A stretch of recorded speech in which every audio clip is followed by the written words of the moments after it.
ಹಸಿ ಮತ್ತು ಬೇಯಿಸಿರುವ ಈರುಳ್ಳಿ ಸೊಪ್ಪಿನ ಪಲ್ಯ ಮಾಡಲು ಮೊದಲಿಗೆ ಸೊಪ್ಪನ್ನು ಬಿಡಿಸ್ಕೋಬೇಕು. ಆ ಹೂವುಗಳನ್ನೆಲ್ಲ ತೆಗೆದುಬಿಟ್ಟು ಹಿಂದೆ ತುಂಬನ್ನೆಲ್ಲ ತೆಗೆದುಬಿಟ್ಟು ಈ ಥರ ಚಿಕ್ಕ ಚಿಕ್ಕದಾಗಿ ಕಟ್ ಮಾಡಿ ರೆಡಿ ಮಾಡ್ಕೊಂಡಿದ್ದೀನಿ. ಇದನ್ನು ನೀರಲ್ಲಿ ಚೆನ್ನಾಗಿ ತೊಳೆದುಕೊಳ್ಳಬೇಕು.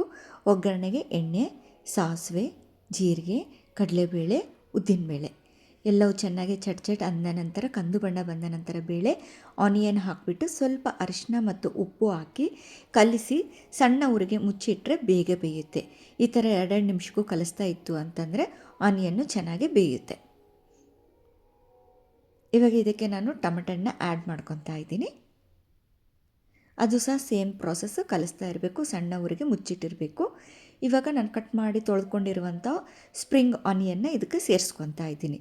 ಇದು ಸೇಮ್ ಪ್ರಾಸೆಸ್ಸಲ್ಲಿ ಸಣ್ಣನೇ ಉರಿ ಇರಬೇಕು, ಮುಚ್ಚಿಟ್ಟಿರಬೇಕು. 2 ನಿಮಿಷಕ್ಕೂ ಕಲಿಸ್ತಾ ಇತ್ತು ಅಂತಂದರೆ ಚೆನ್ನಾಗಿ ಬೇಯುತ್ತೆ. ನಾನು ಸ್ವಲ್ಪ ಕೊತ್ತಂಬರಿನ ಆ್ಯಡ್ ಮಾಡ್ಕೊಂಡಿದ್ದೀನಿ. ಈ ಥರ ಆಗಾಗ ಕಲಿಸ್ತಾ ಇತ್ತು ಅಂತಂದರೆ ಕೆಳಗ ಮೇಲೆ ಎಲ್ಲ ಕಡೆ ಚೆನ್ನಾಗಿ ಬೇಯುತ್ತೆ. ಇವಾಗ ಇದು ಚೆನ್ನಾಗಿ ಬೆಂದಿದೆ. ಇದಕ್ಕೆ ಸ್ವಲ್ಪ ಉಪ್ಪು, ಖಾರ ಆ್ಯಡ್ ಮಾಡ್ಕೊತಾ ಇದ್ದೀನಿ. ಅದನ್ನು ಚೆನ್ನಾಗಿ ಕಲಿಸಿದ ನಂತರ ಹುರ್ಗಡ್ಲೆ ಅಥವಾ ಕಡಲೆ ಏನಂತ ಕರಿತೀವಿ ಅದನ್ನು ಪುಡಿ ಮಾಡ್ಕೊಂಡಿದ್ದೀನಿ. ಮತ್ತು ಒಣ ಕೊಬ್ಬರಿನ ಮಿಕ್ಸಿ ಮಾಡಿ ಪುಡಿ ರೆಡಿ ಇಟ್ಕೊಂಡಿದ್ದೀನಿ. ಸೊ ಇದನ್ನೆಲ್ಲ ಕಲಿಸಿದ ನಂತರ ಹುರ್ಗಡ್ಲೆ ಪುಡಿನ ಅದೊಂದೆರಡು ಸ್ಪೂನು ಮತ್ತು ಒಣ ಕೊಬ್ಬರಿ ಅದೊಂದೆರಡು ಸ್ಪೂನ್ನ ಆ್ಯಡ್ ಮಾಡಿ ಚೆನ್ನಾಗಿ ಕಲಿಸ್ತಾ ಇದ್ದೀನಿ. ಇದು ಜೋಳದ ರೊಟ್ಟಿಗೆ ತುಂಬ ಬೆಸ್ಟ್ ಕಾಂಬಿನೇಷನ್, ಅನ್ನದ ಜೊತೆನೂ ತಿನ್ಬೋದು. ಇವಾಗ ಇದನ್ನೆಲ್ಲ ಚೆನ್ನಾಗಿ ಕಲಿಸಿದರೆ ಬೇಯಿಸಿರುವ ಆನಿಯನ್ ಸೊಪ್ಪಿನ ಪಲ್ಯ ರೆಡಿ ಟು ಈಟ್.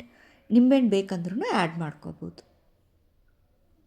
ಇವಾಗ ಹಸಿದು ಹೇಗೆ ಅಂದರೆ ಇದನ್ನು ಚೆನ್ನಾಗಿ ನೀರಲ್ಲಿ ತೊಳ್ಕೊಂಡು ಈ ಥರ ನೀರೆಲ್ಲ ಸೋಸ್ಕೊಂಡ್ಬಿಡ್ಕೋಬೇಕು.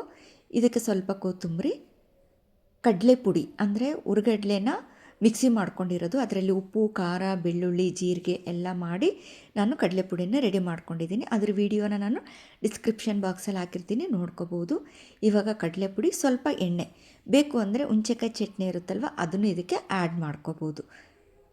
ಇವಾಗ ಇದೆಲ್ಲದನ್ನು ಚೆನ್ನಾಗಿ ಮಿಕ್ಸ್ ಮಾಡಿಕೊಂಡ್ರೆ ಹಸಿ ಸ್ಪ್ರಿಂಗ್ ಆನಿಯನ್ ಪಲ್ಯ ರೆಡಿಯಾಗಿದೆ. ಇದು ಸಹ ರೊಟ್ಟಿ ಜೊತೆಗೆ ತುಂಬ ಟೇಸ್ಟಿಯಾಗಿರುತ್ತೆ. Ready to eat spring onion ಪಲ್ಯ.